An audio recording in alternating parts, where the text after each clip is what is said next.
Hello everyone, welcome to schedule 3। देखिए, Uttar Pradesh PCS और RO की प्रीलिम टेस्ट सीरीज चलाई जा रही है 2023 की। ये टेस्ट नंबर आपका 154 है। 153 टेस्ट ऑलरेडी कंप्लीट हो चुका है। प्ले लिस्ट बना रखी है, आप लोग जाकर के देख सकते हैं। देखिए, अगर आप किसी भी स्टेट पीसीएस की प्रिपरेशन कर रहे हैं, जैसे कि BPSC, MPPSC, Jharkhand PCS, Chhattisgarh PCS, Uttarakhand PCS, Himachal Pradesh PCS या फिर आरएस, तो आप मेरे टेस्ट सीरीज को देखिए, आपको काफी फायदा मिलेगा। या किसी वनडे एग्जाम की प्रिपरेशन कर रहे हैं तो भी आप मेरे टेस्ट सीरीज को देखिए, क्योंकि जो भी क्वेश्चंस हैं वो सभी प्रतियोगिता परीक्षाओं के लिए काफी इंपॉर्टेंट है। देखिए, जो लोग फर्स्ट टाइम विजिट कर रहे हैं हमारे चैनल पे, चैनल को सब्सक्राइब कर लें। सब्सक्राइब करने के बाद से बेल आइकन को प्रेस कर लें कि मेरे जब भी वीडियो आए तो आपको नोटिफिकेशन मिल जाए। तो स्टार्ट करते हैं। फर्स्ट क्वेश्चन है, भारतीय संविधान में विभिन्न देशों के संविधान से लिए गए स्रोतों का गलत युग्म बताइए। मूल कर्तव्य सोवियत संघ, राष्ट्रपति का महाभियोग संयुक्त राज्य अमेरिका, एकल नागरिकता ब्रिटेन, राज्यपालों की नियुक्ति जर्मनी। देखिए, जो हमारा संविधान है उस संविधान में अलग अलग देशों से अच्छी चीजें लेकर के हमारा संविधान बना है। ठीक है, तो इसमें पूछा जा रहा है कि कौन कौन सा स्रोत जो है किस किस देश से लिया गया है। देखिए, हमारा जो मूल कर्तव्य है, फंडामेंटल ड्यूटी है, ये कहां से लिया गया है? तो ये आपका सोवियत संघ से लिया गया है। राष्ट्रपति का महाभियोग ये कहां से लिया गया है? तो ये लिया गया है आपका संयुक्त राज्य अमेरिका से। एकल नागरिकता, देखिए हमारे देश में क्या है? एकल नागरिकता है। ठीक है, और ये कहां से लिया गया है? तो ये लिया गया है आपका ब्रिटेन से। और राज्यपालों की जो नियुक्ति है ये कहां से लिया गया है? तो ये जर्मनी से नहीं लिया गया है। ये कहां से लिया गया है? तो ये लिया गया है आपका कनाडा के संविधान से। देखिए, अगर हम बात करें राज्यपाल के बारे में, ठीक है, तो राज्यपाल क्या होता है कि राज्य का प्रथम नागरिक होता है। देखिए, राज्यपाल के बारे में हमारा जो भाग 6 है उसमें से 153 से लेकर के 162 के बीच जो है कि वर्णन किया गया है। किसमें? भाग 6 में। संविधान के भाग 6 में 153 से लेकर के 162 के बीच वर्णन किया गया है राज्यपाल के बारे में। देखिए, जो राज्यपाल होता है वो जो कि राज्य का प्रथम नागरिक होता है तथा राज्य की जो कार्यपालिका होती है उसका संवैधानिक प्रमुख होता है। कौन? तो राज्यपाल। ठीक है, देखिए राज्यपाल जो है कि मंत्रिपरिषद की सलाह के अकॉर्डिंग काम करता है। किसके अकॉर्डिंग काम करता है? तो मंत्रिपरिषद की सलाह के अकॉर्डिंग जो है कि राज्यपाल काम करता है। और जो 153 है इसमें जो है कि ये कहा गया है कि प्रत्येक राज्य के लिए एक राज्यपाल होगा। ठीक है, अनुच्छेद 153 क्या कहता है? 153 ये कहता है कि प्रत्येक राज्य के लिए एक राज्यपाल होगा। लेकिन उसमें यह भी कहा गया है कि एक व्यक्ति जो है कि 2 या 2 से अधिक राज्यों के राज्यपाल नियुक्त किया जा सकता है। ठीक है, तो राज्यपाल जो है कि एक राज्य का भी हो सकता है और एक से अधिक राज्यों का भी वही राज्यपाल हो सकता है, एक ही व्यक्ति। ठीक है, देखिए राज्यपाल की नियुक्ति अनुच्छेद 155 के अकॉर्डिंग की जाती है। किसके द्वारा? तो ये किया जाता है राष्ट्रपति के द्वारा। और जिसको केंद्र सरकार द्वारा नामित किया जाता है ना, उसी को राज्यपाल की नियुक्ति करता है। कौन? राष्ट्रपति। ठीक है, तो ये सब सारी चीजें थी राज्यपाल के बारे में। तो ये हो जाएगा आपका डी ऑप्शन। कौन सा युग्म सही सुमेलित नहीं है? केंद्रीय टसर अनुसंधान एवं प्रशिक्षण संस्थान रांची, केंद्रीय मूंगा ईरी अनुसंधान एवं प्रशिक्षण संस्थान जोरहट, केंद्रीय रेशम उत्पादन एवं प्रशिक्षण संस्थान गौचर, केंद्रीय शुष्क बागवानी संस्थान बीकानेर। इसमें से सुमेलित नहीं है कौन सा? देखिए, केंद्रीय टसर अनुसंधान एवं प्रशिक्षण संस्थान कहाँ पे सिचुएटेड है? तो ये आपका रांची में सिचुएटेड है। ठीक है, केंद्रीय मूंगा ईरी अनुसंधान एवं प्रशिक्षण संस्थान ये आपका जोरहट असम में है। केंद्रीय रेशम उत्पादन एवं प्रशिक्षण संस्थान ये कहाँ पे? तो ये गौचर में नहीं है।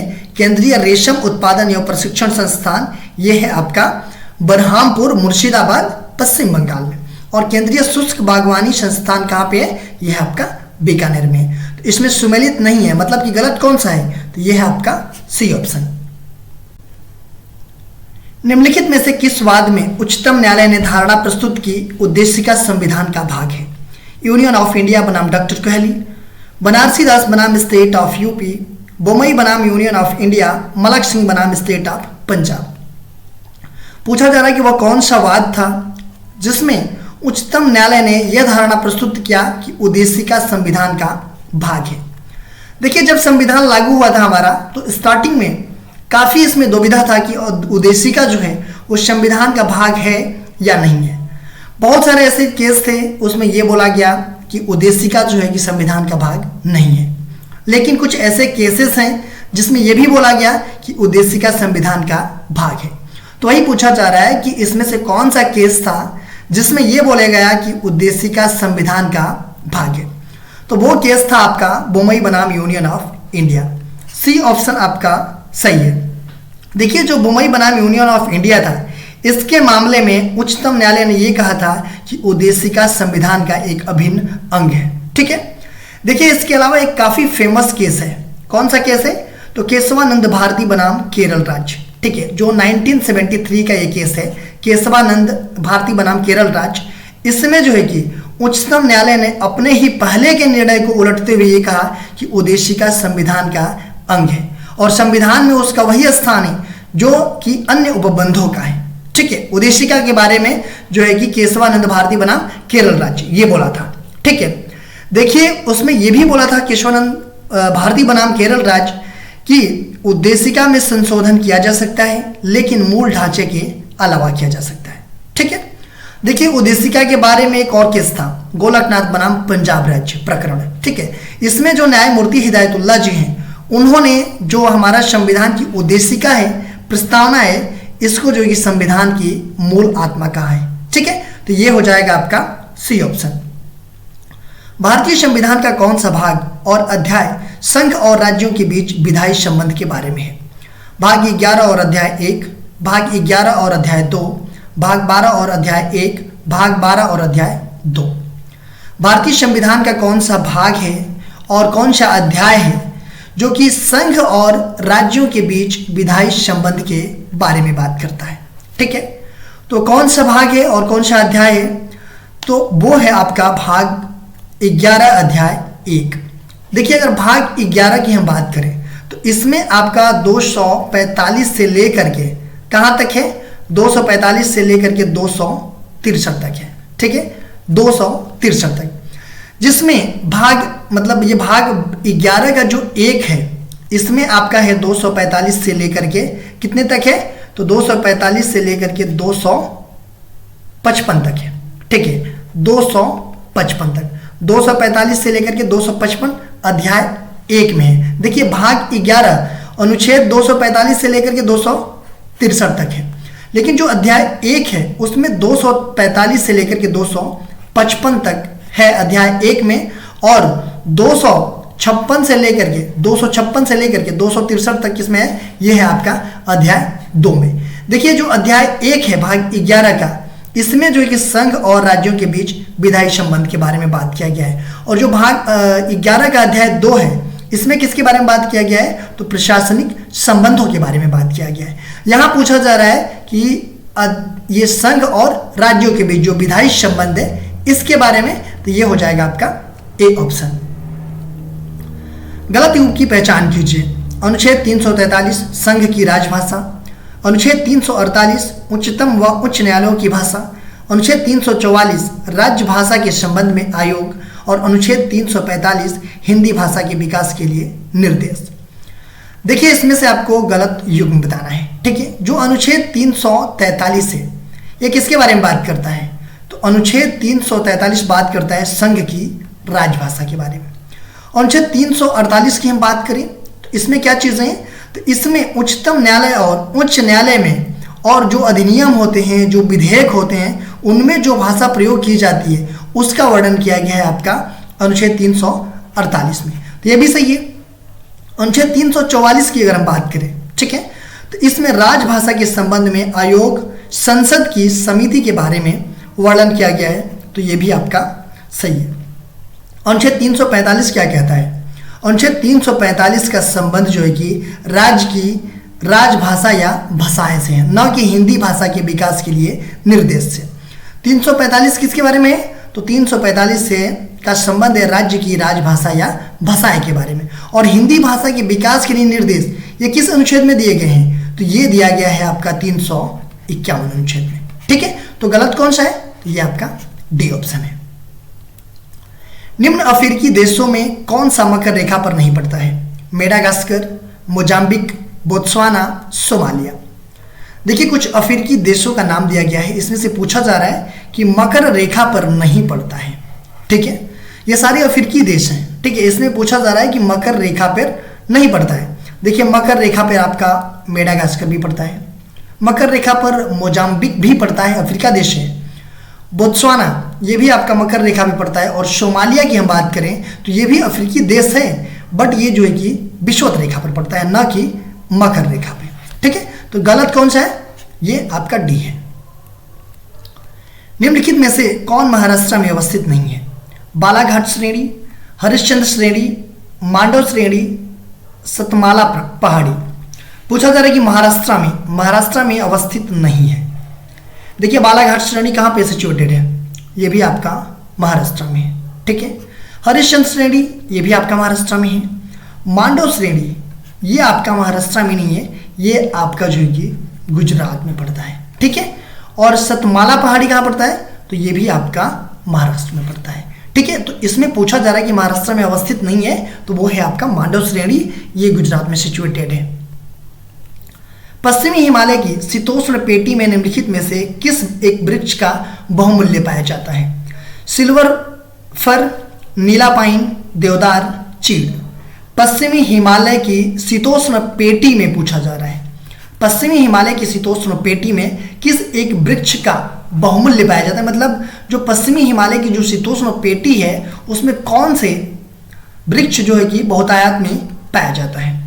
तो उसमें पाया जाता है आपका देवदार वृक्ष। ठीक है, देखिए पश्चिमी हिमालय में 1800 से लेकर के आपका 3000 मीटर की ऊंचाई पर शीतोष्ण कोणधारी वन पाए जाते हैं। और शीतोष्ण कोणधारी में सर्वाधिक वो कौन होते हैं? तो वो होते हैं देवदार वृक्ष होते हैं।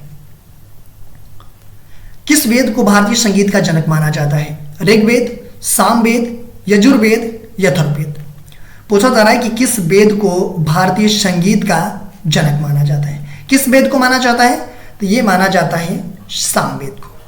बी ऑप्शन आपका सही है। देखिए सामवेद में ही सर्वप्रथम स्वरों की जानकारी प्राप्त हुई है। स्वरों मतलब कि सारे गामे पा, इन सब सारी चीजों की जानकारी सबसे पहले कहाँ पे प्राप्त हुई है? तो सामवेद में प्राप्त हुई है। ठीक है, अगर हम बात करें ऋग्वेद की, ठीक है, ऋग्वेद की बात करें हम तो इसमें देवताओं की स्तुति में गाए गए जो मंत्र हैं उनका संग्रह है इसमें ऋग्वेद में। यजुर्वेद की अगर हम बात करें तो इसमें यज्ञ की विधियों का प्रतिपादन किया गया है। और ये यजुर्वेद एक ऐसा वेद है जो कि गद्य एवं पद्य दोनों में है। ठीक है, अथर्ववेद की हम बात करें तो अथर्ववेद में जो है कि इसमें वशीकरण, जादू टोना, भूत प्रेत और औषधियों से संबंधित मंत्रों का वर्णन किया गया है।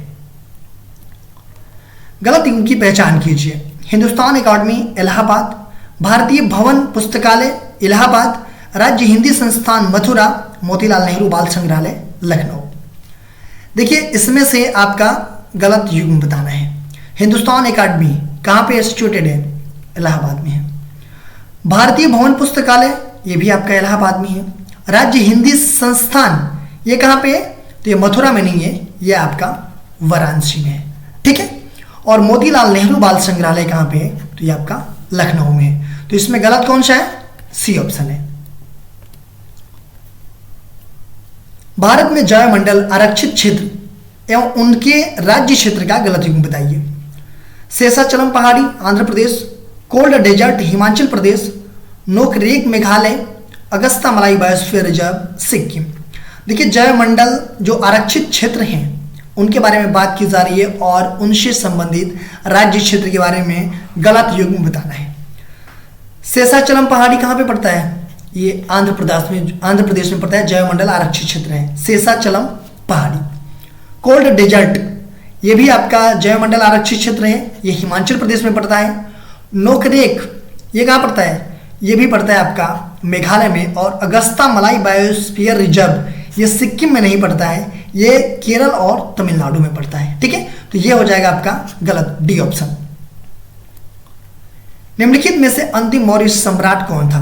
देववर्मा, बृहद्रथ, दशरथ, कुणाल। अंतिम मौर्य सम्राट कौन था? तो अंतिम मौर्य सम्राट अगर देखिए पुराणों और हर्षचरित्र जो कि बाणभट्ट के द्वारा लिखा गया है, इससे क्या पता चलता है? कि इससे पता चलता है कि अंतिम मौर्य सम्राट कौन था? तो वो था आपका बृहद्रथ। देखिए अंतिम मौर्य सम्राट ये बृहद्रथ था, और बृहद्रथ की हत्या किसने किया था? तो उसके ही एक सेनापति थे पुष्यमित्र शुंग, इनके द्वारा जो है कि धोखे से इसकी हत्या कर दी गई, और उसके बाद से शुंग वंश की स्थापना की गई। किसके द्वारा? तो इनके सेनापति जो थे पुष्यमित्र शुंग के द्वारा। अजंता के अतिरिक्त समकालीन चित्रकला और कहाँ अंकित है? भीतरगांव, एलोरा, बाघ, इनमें से कहीं नहीं। देखिए अजंता के अतिरिक्त समकालीन चित्रकला और कहाँ पे अंकित है? तो अजंता के अतिरिक्त समकालीन चित्रकला जो है कि बाघ में है। देखिए बाघ और ये अजंता, इन दोनों जो है कि गुप्तकालीन गुफा चित्र है ये, तो ये हो जाएगा आपका सी ऑप्शन।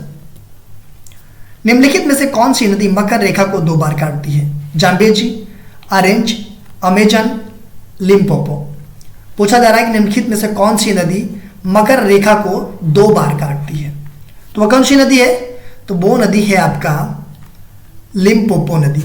डी ऑप्शन आपका सही है। देखिए लिम्पोपो नदी मकर रेखा को 2 बार काटती है, और ये दक्षिण अफ्रीका, बोत्सवाना तथा दक्षिण अफ्रीका, जिम्बाब्वे की सीमा बनाते हुए मापुतो मतलब कि डेलागुआ की खाड़ी में जाकर के ये गिर जाती है लिम्पोपो नदी। भारतीय संविधान के भाग और अनुच्छेद से संबंधित गलत युग्म की पहचान कीजिए। संघ एवं उनका राज्य क्षेत्र अनुच्छेद 1 से 4, आपात उपबंध अनुच्छेद 352 से 360, निर्वाचन अनुच्छेद 324 से 328, पंचायतें अनुच्छेद 243, 243 क से 243 कहाँ तक? ड तक है। ठीक है। देखिए भारतीय संविधान का भाग और अनुच्छेद से संबंधित गलत युग्म बताना है। देखिए संघ एवं उनका राज्य क्षेत्र, इसके बारे में वर्णन किया गया है आपका अनुच्छेद 1 से लेकर के 4 तक।